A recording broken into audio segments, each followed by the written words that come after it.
recognize it and feel that it's actually their future. And once people feel it's their future, they will engage, they will come with you, and they will make these things together. And so that's the vision, and I'm fairly comfortable that's the same vision Lena just set out. How can we come together and together create a future that is best for everybody? But also, how do we take that first step? Who can do what in a first step to head towards that future?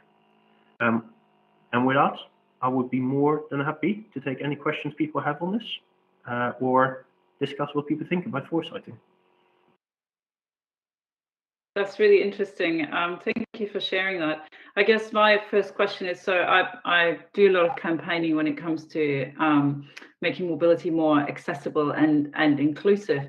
So I guess one of the challenges there is if you're creating future scenarios, which in a way is a bit what foresighting is, right? You're working with future scenarios and you're deciding which direction can you maybe try and steer things. How do you ensure you cater for everyone who isn't in the room when you're doing that, right? You're catering for the people with a variety of disabilities, the people who are blind, people who can't walk properly, people who have hearing impairments, people who are elderly, children of different ages and different stages of life, people from different nationalities, language. You've got to take all these things into account. How do you make sure nothing sort of falls off? Because I think that's what happened a lot in the past, hasn't it? Yes, it has, and it's a really good question, and it's actually really, really hard to do. There are realistically, there's two things you need to do. You need to three things you need to do. There's two things you can do in the foresighting, and the third thing you can do afterwards. So in the foresighting, a really important thing is to be as diverse as possible with the people that contribute to the foresighting. So foresighting shouldn't just be with policymakers and businesses. It should actually include the citizens or the users, but the actual people that do it, which includes somebody who's older, which includes somebody who may have, say, a visual impairment or a mobility impairment or a learning disability. It should include, it can't really include children probably, but it should maybe include a mother or a father who knows a little bit what their children might need. And maybe it can include a 12-year-old, probably not my 2-year-old, but somebody a little bit older it can include.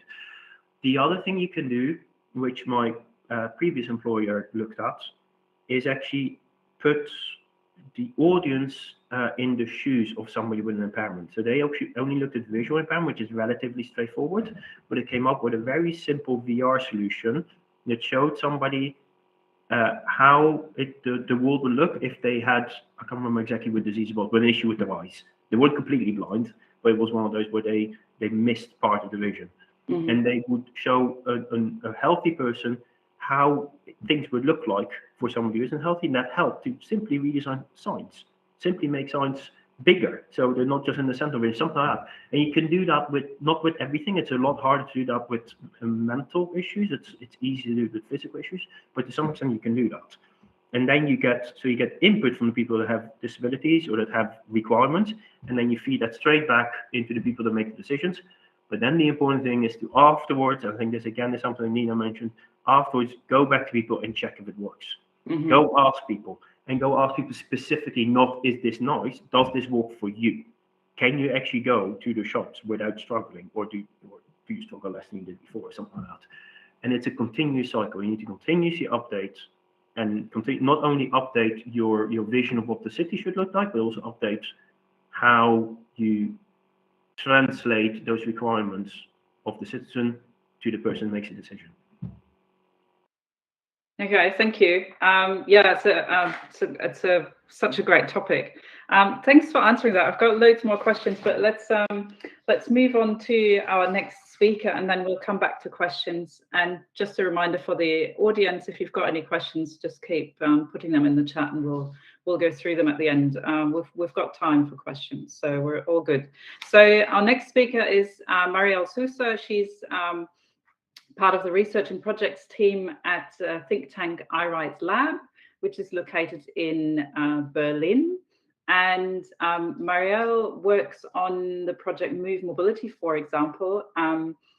and which is implementing the accompanying research for the R&D funding program mFund of the German Federal Ministry of Digital and Transport since 2020. And the program funds more than 400 data-driven mobility projects. That's a lot of projects. So I'm sure you've got a lot of information for us. So the floor is yours, Marielle. Yes, thank you very much, Sandra, and good morning, everyone.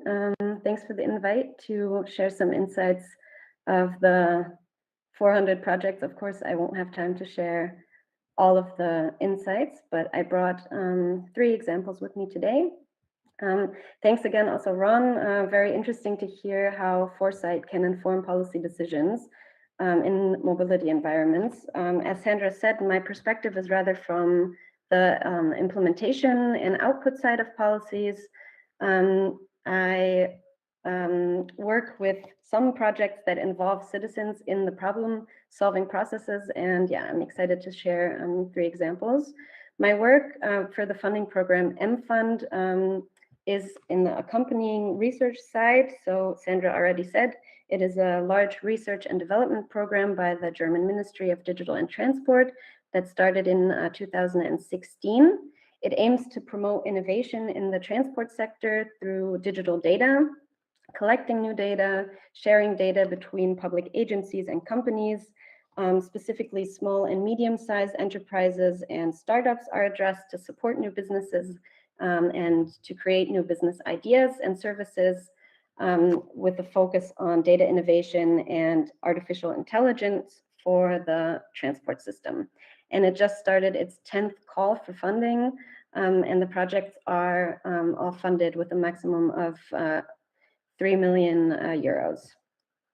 So the program follows a portfolio approach. You already heard more than 400 data-driven mobility projects and 1,200 organizations that deal with different types of mobility issues are funded at the moment. The projects deal with all types of different mobility issues, for example, increasing the efficiency of traffic flows, increasing accessibility of public transport services, strengthening the resilience of transport systems against extreme weather conditions, or optimizing and better integrating bicycle routes on streets. And yeah, so the funded projects are all part of the German government's digital agenda and aim to promote digitalization in Germany. So some of the projects collect their data, so the data-driven part, the data stems from actively involving citizens into the program, into the projects. There are multiple advantages of working with citizens and collecting data. We already heard a couple earlier by Lina and Ron.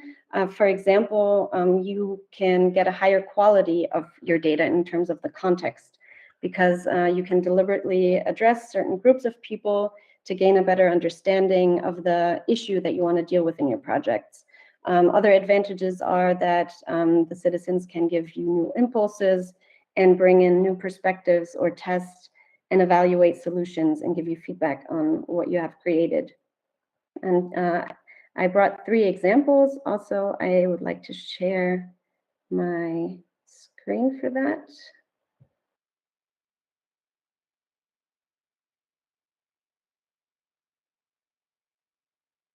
I hope that you can see the screen now. Just give me a quick sign if you can't. No, it's still, for me, it still says presenter screen is loading. Oh. Oh, here we go. Yeah. Yeah, we can see it now, I think. Okay, perfect. Great. Yeah, so I brought with me 3 examples of projects that are working with citizens and apply a human-centric approach. The projects are EcoSense and InfraSense that work on safer bike paths, CTREN that works with crowdsourcing information on how to best develop public transport systems so they have a real chance of becoming alternatives to cars in rural areas, and OpenRNext collecting accessibility data in public spaces. EcoSense and InfraSense, their mission is to reduce motorized traffic in inner cities through incentivizing people to change their mobility behavior and to switch from cars to bicycles. They found in their research that there is only little data on cycling behavior and cycling infrastructure in Germany, and identified a need to collect more data and chose a crowdsourcing approach for that. They created a sensor. They created a sensor, recruited citizens, and collected data in a selected pilot region, Oldenburg, for a certain period of time. The cool part of this project is also that the city really supported the initiative. So they got a lot of backing, and they also got a lot of public attention for the project. So citizens were aware that this was going on, and they could actively approach the project organizers and get involved themselves. So there was a lot of publicity going on for this project. The sensor tracked the citizens for about 2 months, and part of the data that was tracked was also personal data. So of course they had to sign something, and they were aware that this personal data was being tracked. They gave information about their daily routes, about their speed, when they accelerated, when they stopped at a green light, but also data on disturbances and environmental data was collected. So the result of this 2 months of data collection was detection of disturbances during the bike ride, for example, through potholes or similar other street damages. And this information was forwarded or is still, there's a follow-up project going on right now, is followed to the pilot region, so Oldenburg's city administration, and they can now more concentrated fix the bike infrastructure. The second project is CETRAN, which deals with demand-oriented public transport planning. So this project just started. There are no real results yet, but I want to present this project because I think it's really cool, and I also think it's an interesting approach to create better public services and work on alternatives for cars in rural areas, because in Germany it is a major problem that there is no real attractive alternative to the car that meets the demands in a similar way for the people that live there. The mission of this project is to increase the attractiveness of public transport services, especially in mining regions in Germany. And it is often difficult for the public transport operators to provide a comprehensive public transport service because it's usually not economical in the regions, not so many people use it. So therefore the services, of course, are limited and they can't meet the demands. The idea of this project is to collect data through an app-based crowdsourcing approach in which local citizens evaluate their potential use of public transport service innovations. So the service planning by the public transport operators can be on the basis of the data and become more demand-oriented, because they can quickly identify popular innovations and base their planning decisions on the insights from their users. So the app will track the user. Of course, not every user, just if you want to be part of the project as a citizen and support the public transport planning. The app will track you on the basis of GPS data, and it enables you to evaluate public transport alternatives to your actual mobility option at the moment. So ideas by public service operators are displayed in an app, and you can choose on the basis of hypothetical routes with travel time and with price, which one you would use alternatively to what your option is at the moment. So for example, the car. And the collected data is used for transport demand models to estimate the potential usage of new mobility service, and will give a good basis for the transport planning. And yeah, I would like to encourage you to stay tuned for the results. The project is going on at the moment. The data is being collected, and we will inform about the results on the platform that we created. I will show the link later. Emmet, it's called. The project will be over in 2024, so then yeah, good results should have, yeah, will be there. And the last project deals with, sorry, I wanted to also show the funding structures of this project. And the last project that I want to talk about is called OpenAir Next. Open data models, civic engagement, and navigation for accessible public transportation. The challenge here is that the German Federal Passenger Transportation Act was ratified by Germany. It has the goal for a barrier-free, accessible public transportation by the end of 2022.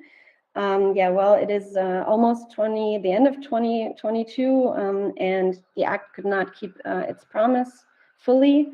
In Berlin, the local transport services are doing okay, but still about 25% of the subway stations do not have an elevator or a guide system for visually impaired people. And the rest of Germany could also do better.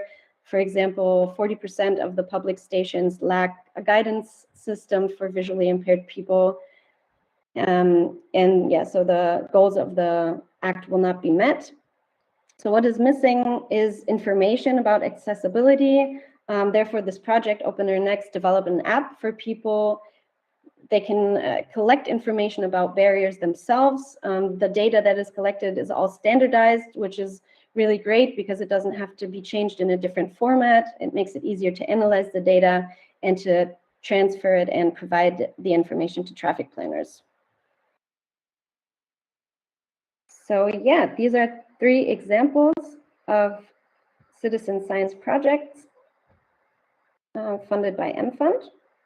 And I just teased them because we are a bit short in time, but I'm happy to give you more information if you have any further questions, and I would also be happy to stay in touch. You can get more info on our accompanying research on Emmet.io or message us on LinkedIn or Twitter. If you're interested, please get in touch. Thank you, Maria. That's super interesting. And yeah, just to the audience, please keep your questions coming in the chat. We've got a bit more time, so we can spend some time answering them. So just a question on that. So all these projects sound really amazing, and some of them sound long overdue as well. But what happens when the project's finished? How do you know that the outcome, the research outcome, is actually being put to good use? Because I've heard before, we did a session at the ITS Toulouse Congress with the Women in Mobility, and one of the researchers there said she gets incredibly frustrated when she gets funding for research. She does a project, she presents the outcomes, and then 2 years later, she gets funding to do the exact same research again because it wasn't used. So do you have any information on that? Yeah, you're right. I mean, the funding is always limited, right? So in this funding program, they try to have a step-by-step approach. So there's a funding program 1 where you have some time to create a concept and to test it. The funding amount is a bit smaller than if you have a follow-up project. So this example that I brought with EcoSense and InfraSense, in EcoSense, they at first tested it, and in InfraSense now they are actually developing it. And through mFund, the Ministry of Digital and Traffic is really trying to bring together research institutions, small enterprises, startups that will maybe and hopefully lead to new business ideas so that they can make a business out of it. After the funding, they wouldn't be dependent anymore on follow-up funding, but could sustain themselves through the business idea. Okay, that sounds well. That's a good plan, I guess. Yeah. Thank you. There are a few questions in the chat for you, so maybe we'll stay with you for a second. Eleni is asking, do you focus on other elements of public transport apart from travel time and travel cost to increase attractiveness? There are multiple projects that also focus on different aspects of it. Travel time and travel cost was the question. Or do you focus on other elements as well to increase the attractiveness of public transport? Well, the project CITRAN is more based on where to implement new innovations. They do not want a public transport company to create new bus stops based on feeling. They just want to make it data-based. So their approach is to gather data on the demand to make a demand-oriented choice. But there are also different projects that deal with traffic flow, for example. So they would analyze where do cars stop at a green traffic light or at a red traffic light, and how can we make it more efficient in terms of sustainability for the traffic flow to move more sustainably. There are multiple projects, and you can go on our website Emmet.io. We inform about a lot of citizen science projects there that focus on other things than time and cost. Okay, great. Then one more question from Hendrik to you, Marielle. Are these projects actually citizen science involvement or just data collection using people as passive data collectors? Yeah, that's always the question, right? What is citizen science? We define citizen science as actively involving citizens in a research process. So I think the citizen science approach comes from like biology, counting birds, collecting data on biodiversity, for example, and there's also crowdsourcing there. So I would say that these projects are citizen science projects because they involve citizens in the data collection process, but also in different other stages of the research, right? So they are also open for new perspectives from civil society. They are being asked. There are also citizens workshops to gain more insights into transport behavior, for example. So it's not only mainly based on, I will provide you with an app and you can collect data for me, but it's also a dialogue-based approach often. Yeah, thank you. And if I could ask Lena and Ron to come back, turn their cameras on, that'd be great, because then we can ask some more questions. So Lena, I've got a question for you. So I mean, what Vienna is doing is amazing. It's obviously not perfect, as you said, but if I compare Vienna to what's happening here in the UK, I always feel like in the UK we're still in certain areas 10, 20 years behind. I mean, London has sort of pockets that are quite progressive, but even then, it just feels very sort of bitty and slow. What can you recommend to other cities, governments, consultants, anyone who works in this area? How can they learn and how can they implement what worked well in Vienna, for example? Do you have any tips? I do like exchanges, being it police, being it at the national level, the city association. I've been to several meetings of the Austrian Cities Association, and every time I feel like they need to talk more with each other. They don't know about what other cities have already done. They always have a lot of questions, and I feel like we don't always have to like design everything or do everything by our own. And I think exchange is very important. I do see that cities are more and more learning from each other, but also talking about specific projects and not just the general aspect of change. And also what I think is that some cities, and Vienna does evaluation. So what has changed, and was it the effect that we wanted? And in many cases, other cities say, yeah, that worked in your city, but it will not work in mine. And of course, maybe you can't copy paste, but you can use that experience and also use it to talk with the people and show them, hey, it will have a good effect. And now we have to talk about specifics, what we may have to do a bit differently in our city, but we don't have to start at the beginning. Yeah, that makes sense. Thank you. And then one more question for Ron. So developing future scenarios is all sounds really exciting. How do you make sure they're being used, and do you have any insight on the impact that these projects deliver, if they are being used to influence policy? So about them being used is a matter of having your policymaker in the room when you create them. And very importantly, as I said before, a matter of getting small manageable steps out of there. So don't tell somebody to change the world, tell somebody to do something small in their own department. And something that we and everybody else always gets wrong is you want senior people in there, even though it's really hard to get senior people to actually give you half a day or a day of their time. You really need them, because otherwise you're convincing some lonely civil servant that this is a great idea, and then when they come to the politician, they just get squashed. So you need the decision maker in the room.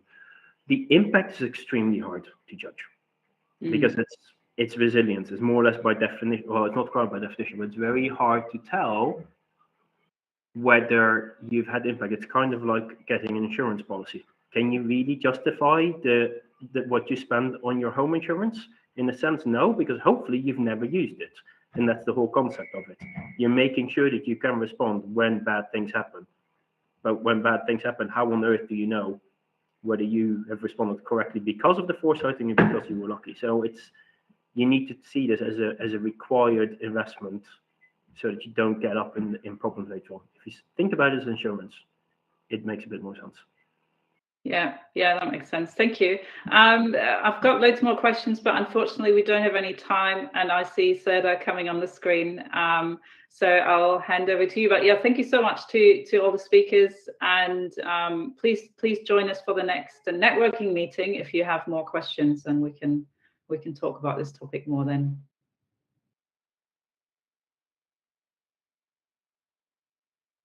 Thank you, Sandra. Really, thank you very much. First to Lena, Maria. I think, Seda, your audio is I can't hear you very well. Your audio is quite bad. Do you want to maybe try speaking without the camera on?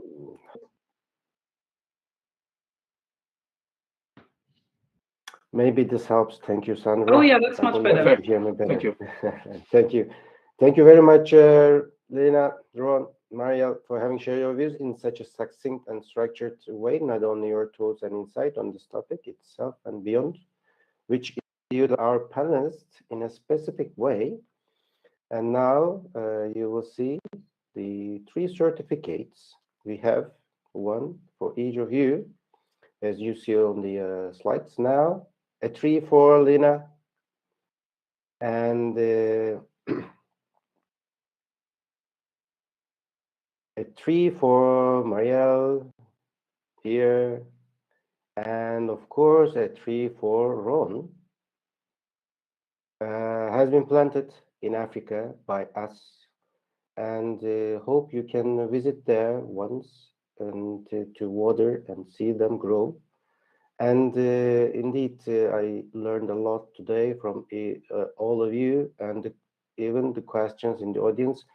Thank you very much. And for a farewell, I give the word back to you, Sandra. Thank you. Okay, well, thank you so much. Thanks to our lovely audience. And yeah, feel free to connect with us on LinkedIn. Join us for the next networking meeting, which is happening on Tuesday, same time as this event today. And also have a look on the EU Tech Chamber Mobility Alliance webpage. I think we shared the link earlier in the chat. And yeah, do stay in touch with us. Thank you. Thank you. Thank you. Bye. Bye bye. See you. Bye. Thank you. Bye all.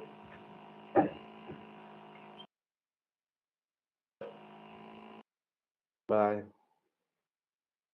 Bye.